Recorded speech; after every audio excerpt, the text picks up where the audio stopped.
Hello friends, welcome to Nitrogel. आज का जो हम लोग टॉपिक पढ़ने वाले हैं वो है heating of di carboxylic acid. ठीक है, पहले हम लोग इसका नेमिंग सीखेंगे, उसके बाद हम लोग हीटिंग इफेक्ट देखेंगे डाई कार्बोक्सिलिक एसिड्स का। ठीक, तो देखो, डाई कार्बोक्सिलिक एसिड कुछ ऐसे होते हैं। ठीक, दो कार्बोक्सिलिक एसिड ग्रुप हैं, बीच में चेन है। ठीक, एक बात जो हमें ध्यान रखना है कि यहाँ पर N जो है हमने नंबर ऑफ CH2 ग्रुप्स के लिए लिखा है, ना कि टोटल नंबर ऑफ कार्बन। ठीक, उसमें बहुत बच्चे कंफ्यूज हो जाते हैं कि N जो है हमने नंबर ऑफ कार्बन के लिए लिखेंगे तो अलग होगा N, उसके लिए आप N+2 करके भी फॉर्मूला निकाल सकते हैं, लेकिन यहाँ पर N जो लिया है हमने वो CH2 ग्रुप के लिए लिया है। ठीक, तब N की वैल्यू अगर 0 है तो सिर्फ यहाँ पे बॉन्ड बन जाएगा डायरेक्ट। ठीक, 1 है तो 1। अब देखो, N की वैल्यू अगर 0 है तो आप ऐसे याद रख सकते हैं, ओम्स गैप्स। ठीक,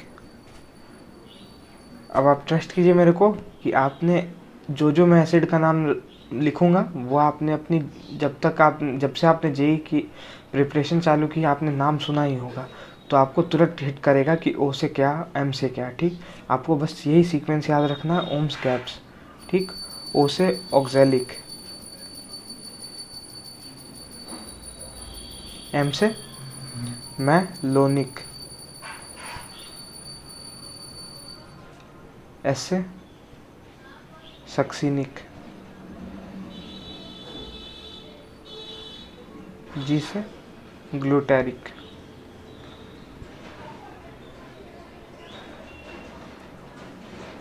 ए से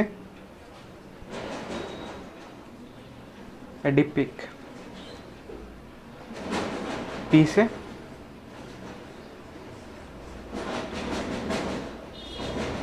और एस से सुबेरिक। ठीक है, देखो मेजरली आपको ये ये 5 ही इम्पोर्टेंट है, 0 1 2 3 4, लेकिन आप अपने जनरल नॉलेज के लिए इसको याद कर सकते हैं, पीमेटिक और सुबेरिक एसिड को। ठीक है, अब चलो हम लोग इसका हीटिंग इफेक्ट देख लेते हैं। अब देखो, हीटिंग के लिए भी एक सिंपल आपको याद रखना है, 0 1।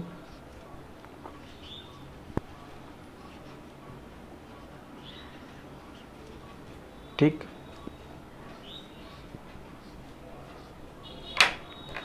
वैसे याद रखने के लिए आप ये याद कर सकते हैं कि आप कोई गेम डाउनलोड कर रहे हैं, वो 0% से चालू हुआ, फिर 1% हुआ, फिर 23%, फिर 45%, ऐसे कुछ बना के याद रख सकते हैं। ठीक, ज़ीरो, अगर 0 है यानी ऑक्जेलिक एसिड, उसमें कार्बन मोनोऑक्साइड, कार्बन डाइऑक्साइड और H2O रिलीज़ होगा। 1 है मेलोनिक एसिड, उसमें CO2 रिलीज़ होगा।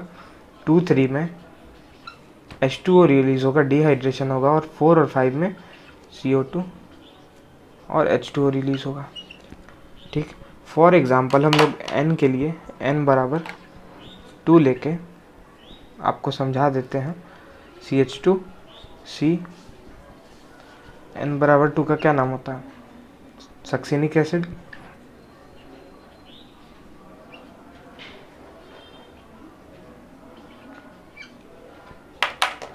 होता क्या है ना,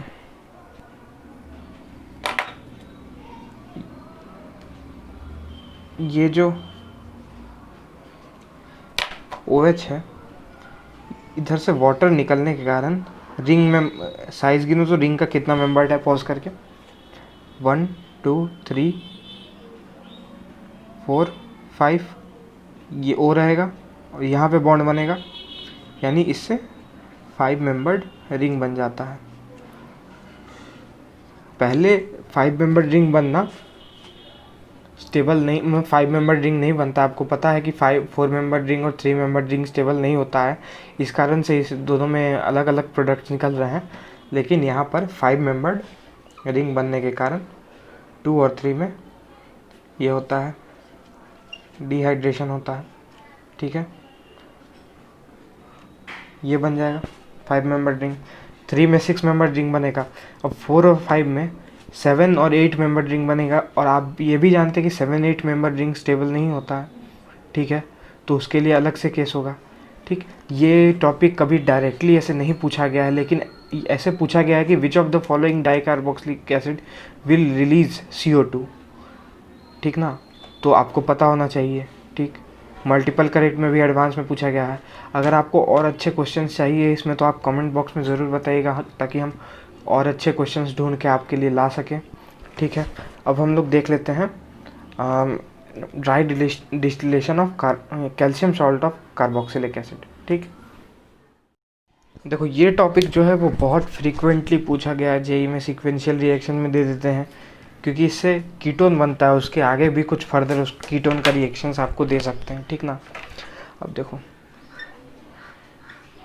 ये कोई एसिड है जनरल, ठीक, इसका कैल्शियम सॉल्ट, कैल्शियम की वैलेंसी या ऑक्सीडेशन स्टेट +2 होती है, तो इसके एनायन का सॉल्ट कैल्शियम के साथ, ठीक है, इसको हम लोग डिस्टिलेट करते हैं। ठीक, तो इससे हमारा प्रोडक्ट जो है वो कीटोन बनता है।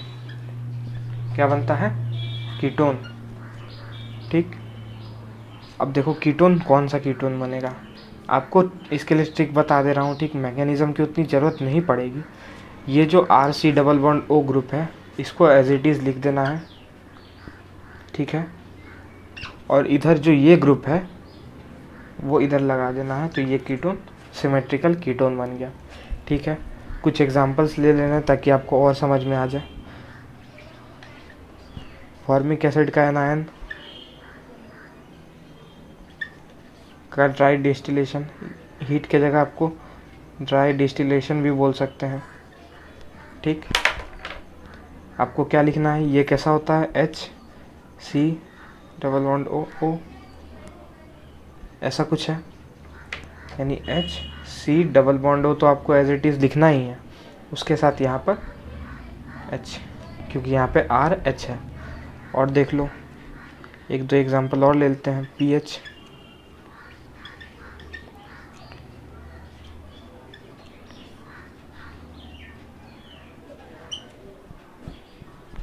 ठीक, ये ड्राई डिस्टिलेशन। ठीक, pH, यहाँ पर R बराबर pH है, फेनाइल ग्रुप लगा हुआ है,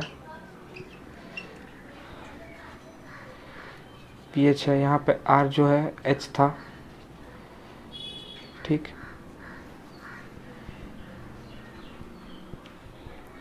ये R जो है कोई भी इल्काइल एराइल ग्रुप हो सकता है। ठीक, तो अब हम लोग बात करते हैं कि मिक्सचर ऑफ सॉल्ट में क्या होगा। ठीक, तो हम एक प्रोपेनॉइक एसिड ले लेते हैं।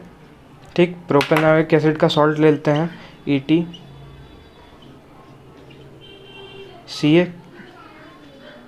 कैल्शियम प्लस बेंजोइक एसिड ले लेते हैं यहाँ पर।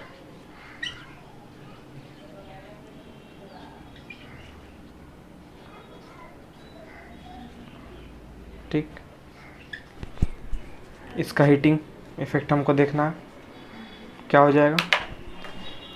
देखो यहाँ पर मिक्सचर ऑफ सॉल्ट है तो मिक्सचर ऑफ प्रोडक्ट्स बनेंगे, लेकिन आपको पता होना चाहिए कितने प्रोडक्ट बनेंगे। तो यहाँ पर ऐसा कुछ कीटोन बनेगा, यहाँ भी तो बनेगा तो कीटोन ही, लेकिन ऐसा कुछ कीटोन बनेगा। ठीक, अब देखो ये R1 जो R2 है वो सेम हो सकते हैं, R1C double bond O R1, या फिर R2C double bond O R2, ये 3 प्रोडक्ट बनेंगे। उसके अनुसार यहाँ पर ET और pH है R1 R2, यानी एक बार EtC double bond O pH, EtC double bond O ET pH, C double bond O pH। तो ये जो है टोटल 3 प्रोडक्ट्स बने। ठीक, ये लास्ट टॉपिक था इस वीडियो का। ठीक है, अगर आप अभी तक देख रहे हैं, वीडियो अच्छी लगी हो तो लाइक करें, ठीक ना, और चैनल को भी देखें, उसमें कंटेंट है जेई रिलेटेड, उस चैनल को भी सब्सक्राइब करें।